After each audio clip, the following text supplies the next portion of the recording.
শুভ জন্মদিন।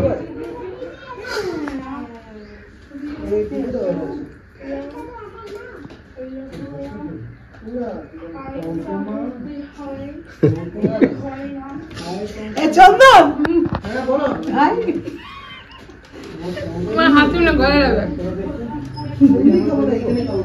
খাওয়ার সময় এক এক করে। আমার মাকে আগের বছর না, আমি বোধহয় 3 বছর আগে আমার মায়ের কাছে খেয়েছিলাম পায়েস, মায়ের হাতে জন্মদিনের পায়েস। মাকে আমি চন্দন কেন খাবে আমার পাগল, মাকে আমি ডেকে এনেছিলাম যে মা তুমি আমাকে খাইয়ে দাও। এই বছর মা নিজেই সেজে গুজেছে, আমার মাথায় আজকে আবার কালি লাগিয়েছে, ক্যামেরাতে আসবে আমার মা। পায়েসটা ভালো লাগে, তুমি অনেকটা দিয়েছো মা। ওটা খাইলে আসাতলে এবারে খাচ্ছি নে খায় না ফুচকা তো নেই, ওইটা আছে এখনই তো ঘন্টি বাজালো। না না ওটা ওই আইসক্রিম ওয়ালা কাকু। আজ কিন্তু আমার মা বাবা আইসক্রিম ওয়ালার কাকুর আর গল্প বলো না। Thank you. হ্যাঁ এখানে সেই বিস্কুট আইসক্রিম গুলো ফ্রেন্ডস আসতো টং টং টং টং ঘন্টি বাজিয়ে, তো সেদিন ওরকমই এসেছে।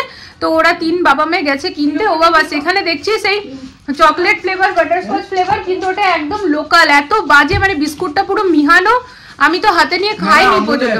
কি AMOOL লেখা ছিল এটাতে, ডুপ্লিকেট আমুলের। তো আজকের ভিডিও কিন্তু ফ্রেন্ডস একদম বিকেল থেকে শুরু হচ্ছে, সকাল থেকে কোনো ভিডিও শুরু করিনি, বুঝতেই পারছো অ্যাজ অলওয়েজ যেরকম আসার পর থেকে হচ্ছে, আমাদের মাম্মামকে নিয়েই ব্যস্ত, সব থেকে বেশি ব্যস্ত তো আমি। কারণ আমি চলে যাব তো কি করব, যতটা সম্ভব ওর সাথে সময় কাটিয়ে যাচ্ছি, তারপর তো আবার সেরকম অন্নপ্রাশনের সময় পাবো। তো এই যে দেখো মা পায়েসটা বেশ টেস্টি বানিয়েছে, তো এখন মা খাইয়ে দিল, চন্দন খাইয়ে দিল, আর তারপর এবার একটু আমি খেয়ে নি। তা আমি একটু রেডি হয়েছিলাম, বরকে বললাম ওই তো পুনুর জন্য চন্দন খাইয়ে দিল। তা আমি ওটাকে কি বলতে গেছিলাম, একটু রেডি হলাম, বরকে বললাম চলো একটু ভিডিও বানিয়ে দাও। ও মা উনি গেলেন এখন সেভিং করতে, হয়েছে চলে গেলেন সেভিং করতে, বলো। মামা হ্যাঁ তো ছিল, আবার কি, ওটা তো আমাদেরই। অচিম্পু মা তুমি খাইয়ে দাও, তুমি তোমার মা না, তুমি আর দিদিভাই খাইয়ে দাও। আমি সারা দিন যখনই ফোনটা একবার করে দেখবে তখনই একবার করে মেসেজ দিবে। লিখি লেখো, তুমি খুলেনি কেন বলছো? তখন তো আমি বলছি লেখো লেখো। তাই যে ছাদ কিন্তু বেশ বড়, ওরকম ভাবে এসে ছাদে না ভিডিও ফটো কিছু করতে পারিনি, সময় পাইনি। ওই যে আবারও সোনা মাম্মাম, তো এখন ওর মায়ের কাছে ও একটুখানি খাচ্ছে, আর আমি এখন মোটামুটি ফ্রি, পায়েস খাওয়া হয়ে গেছে। তাহলে যাই, তাহলে ছাদে দুটো রিলস বানিয়ে আছি, মানে আজকে মন থেকে খুব ইচ্ছে হলো, দেখবে একটুখানি নতুন জামা ঠামা পরলে বা একটুখানি যদি সেজে গুজে থাকে, একটু মন থেকে আমার ইচ্ছে হয় বানাই। যদিও আমার রিলস বানানোর এরকম কোনো পার্টিকুলার নেই ভাই, আমাকে রেডি হয়ে বানাতে হবে, আমার যখন মনে হয় আমি তখনই বানাই, কিন্তু না মানে এইরকম টাইপের যখন একটু রেডি হই আর কি, তখন একটু মনটা যেন বেশি হয়, এটাই হচ্ছে ব্যাপার। তো ছাদে এসেছি, আর পাখিগুলো এত সুন্দরভাবে যাচ্ছে না, একদম লাইন দিয়ে পরে উড়ে উড়ে যাচ্ছে, সব যে যার নিজের বাসায় যাচ্ছে, জানো তো। তো চলো রিল বানাতে এসে একটু রিল বানিয়ে নিই, ফাঁকে ভাবলে একটু ভিডিওতে তোমাদের সাথেও কথা বলে নিই, ওই আর কি। এই যে চারিদিকে পাখির আওয়াজ, এগুলো না আমার খুব ভালো লাগে জানো। তবে বলতে নেই, এখন ফ্ল্যাটে যাওয়ার পর থেকে সকালবেলা যখন উঠি না, আমিও কিন্তু এই আওয়াজ প্রচুর পাই, কারণ ওখানেও পাখি ঠাকি পায়রা ঠায়রা প্রচুর আছে, তো বেশ ভালো লাগে। গরমটা একদম কমে গেছে, বৃষ্টি হয়েছে তাই। তা আমি বড় চন্দন 3 জন মিলে এসেছি একটু ফ্রেন্ডস গ্যালাক্সি রিলায়েন্স, তো যাচ্ছি আমরা একটুখানি এসি দেখতে। বুনুরা নেবে এসি, সোনা মাম্মাম আছে, গরমে প্রচুর কষ্ট। তো ব্যাপারটা হচ্ছে আমরা যেহেতু অনেকদিন ধরে এসি ব্যবহার করছি, তা আমাদের একটু নলেজ আছে কোনটা নেওয়া ভালো কোনটা না, তো সেই সব দেখতেই আর কি। অন্যবার যখন মায়ের বাড়ি আসি প্রচুর ঘুরেছি, প্রচুর, এবার ঘোরাটোরা কিছু হয়নি, মেন তো বুনু বেরোতে পারছে না, সেই হচ্ছে ব্যাপার। চলো যাই দেখি কোন এসিটা ভালো লাগছে না লাগছে। डेटन 5 स्टार हो गया, कन्वर्टेबल है, कन्वर्टेबल है, ফাইনাল ব্লু স্টার নেওয়া হলো। তো এই যে এখানে চন্দন পেমেন্টের প্রসেস হচ্ছে, এই যে ডান, ব্লু স্টার নেওয়া হচ্ছে ফ্রেন্ডস। তো এখানে চন্দন এখন বিলিং ফিলিং বুঝছে কি আছে কি না। তো আমাদের চাপুময় এসিটা থাকবে একদম ছোট থেকেই ফার্স্ট ক্লাস। অনেক কিছু দেখলাম আমরা, তো স্যামসাং এ আমাদের এক্সপিরিয়েন্স খুব একটা ভালো না, তো ওই জন্য ফাইনালি ব্লু স্টারে গেলাম। কত করতে হবে? 10টা বেজে 14 মিনিট, সব বন্ধ হয়ে গেছে। এই দেখো আমরাই লাস্ট। চাপু এবারে থাকবে এসিতে না। চলো, অন্ধকার পুরো, দেখো চাপ বাবা, পুরো অন্ধকার, পুরো বন্ধ। লাস্ট কাস্টমার ছিলাম আমরা। এবার না চলো চলো লিফটে। তা আমরা সবাই যখন যাচ্ছিলাম তা এসিটা দেখতে, তো যাই হোক তখন না মাম্মাম কতটা বুঝতে পারছিল না পারছিল জানি না, তবে ও না ঘাড় উঁচিয়ে এমনি এমনি করে কিন্তু কান ছিল ঠোঁট ফুলিয়ে, মানে ও যাবে এরকম একটা ব্যাপার হচ্ছিল কিন্তু।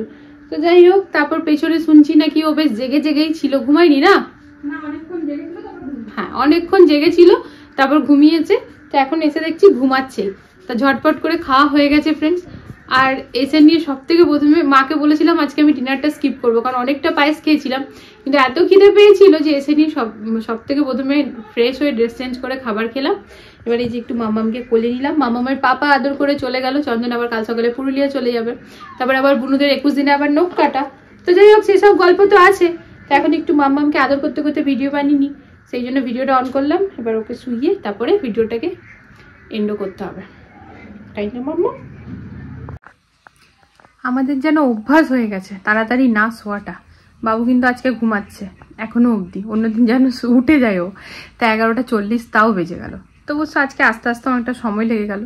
আর আজকে রাতে জানো তো ভেবেছিলাম খাবারটা খাবো না, কিন্তু যেমনটা বললাম খুব খিদে পেয়ে গেছিলো, তো মা তো রুটি করেই রেখেছিল। তো আজকে খেলাম এঁচোড়ের তরকারি দিয়ে রুটি। এখানে এলে আমার এঁচোড়ের তরকারি খুব ভালো লাগে, কারণ আমার মা খুব সুন্দরভাবে বানায়। আর এখানের এঁচোড়গুলো এঁচোড় আর কি, দিল্লিতে তো কাঁঠাল হয়ে যায়, আর এখন বলছো দিল্লিতেও কচি কচি পাওয়া যায়, কিন্তু জানি না এখানে না প্রতিটা জিনিসেরই টেস্ট একদমই আলাদা। মানে এই সেম জিনিস নিয়ে গিয়ে যদি মানে কি বলবো, দিল্লিতে রান্না করি যখন, ওইখানকার সব জিনিসের টেস্ট আলাদা আর এখানকার সব জিনিসের টেস্ট আলাদা। তারপরে মায়ের হাতে রান্না। কি বলো মা, কোথার থেকে এলে? ওদিক থেকে জল বলে বোতল দিয়ে সবাইকে, দল বলে বোতল দিয়ে সবাইকে। হ্যাঁ এদিকে বড়েরা একটু ঠান্ডা লেগেছে, গলা ব্যথা না কাশি। তো দেখা যাক, এসিটা বললো ওরা আসলে মাঝখানে আসবে না ইনস্টলেশনে, কারণ হচ্ছে চন্দন তো থাকবে না, কাল বেরিয়ে যাবে। তো ওই জন্য স্যাটারডেতে আসবে দিতে, ডেলিভার করতে, আর সানডেতে ইনস্টলেশনের জন্য। ঠিক আছে, তো চলো যাই হোক। আর এই যে চম্পক কিন্তু সেদিন থেকে করতে এই দেখো এটির যা কালার করে দিচ্ছে, নোংরা করে দিচ্ছে। এটা কিন্তু সাদা রং ছিল। এটা কোথায় পরার? গলায়? কেন? আমি বলছি কেমন করে তোটা নিজের মতো করে দিয়েছে, আমি নিজেই জানি আমি কি বানিয়েছি এটা। আচ্ছা দাও, আমাকে দাও, একটু দেখাতে দাও সবাইকে। এই যে ও সিধা উল্টো যা পেরেছে তাই করেছে, এটা বড় কথা। হ্যাঁ সামনে থেকে করো না, তুমি মুখটা ভালো করো আগে। এমনি করে কথা বললে কিন্তু হবে না, ভালো করে বলো না। এবারে সেম কথাটা তুমি ভালো করে বলো, দাদা আমি পড়ি না ভালো করে। হ্যাঁ ভালো করেই তো বলছি। ও ওইটা, আরে এটা পেছন দিকে বাদে ছাড়ো, এটা সেটের মতো না, এইখানটায় থাকবে। হ্যাঁ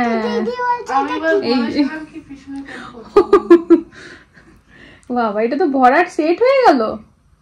ঠিক আছে, বিয়ে বাড়ি গেলে তুমি এটাই পড়ে যাবে। তো যাই হোক, বিছানা হয়ে গেছে, চললুম এবার আমি বিছানার ভিতরে আমার মামা মায়ের পাশে। ব্লগটা এখানে এন্ড করে দেবো। পায়েস খেলাম মায়ের হাতের আজকে জন্মদিনে, তো সেই নিয়ে আজকের ব্লগ। তার সাথে চাপু মায়ের জন্য এসিটা যে আজকেই বুনু কিনবে আমি জানতাম না। বুনু বললো দিদি একবার চন্দনের সাথে দেখে আয়, ও আর চন্দন আগে দেখে এসছে, কারণ আমাদের দুজনে যেহেতু অনেকদিন ধরে আমরা ব্যবহার করছি, তো সেই জন্য চাইছিল একবার আমরাও দেখিনি কি কিনছে না কিনছে। তো আমাদের সাথে শেয়ার করলাম, আমরাও দেখলাম। যাই হোক, তা কেনাই হয়ে গেল, ভালোই হলো। আবার দেখে তো অলরেডি এসেই ছিল, কবার দেখতে যাবে আলাদা করে। তো আজকের এই ভিডিওটা এখানে এন্ড করে দিচ্ছি। দেখা হচ্ছে নতুন একটা ভিডিওর সাথে আবারও খুব জলদি। সবাই ভালো থেকো, সুস্থ থেকো। আজকের ভিডিওতে যদি কিছু ভালো লেগে থাকে তা প্রতিদিনকার মতোই বলবো ফ্রেন্ডস, প্লিজ চ্যানেলটিকে সাপোর্ট করো। আজকের জন্য good night, love you all, tata.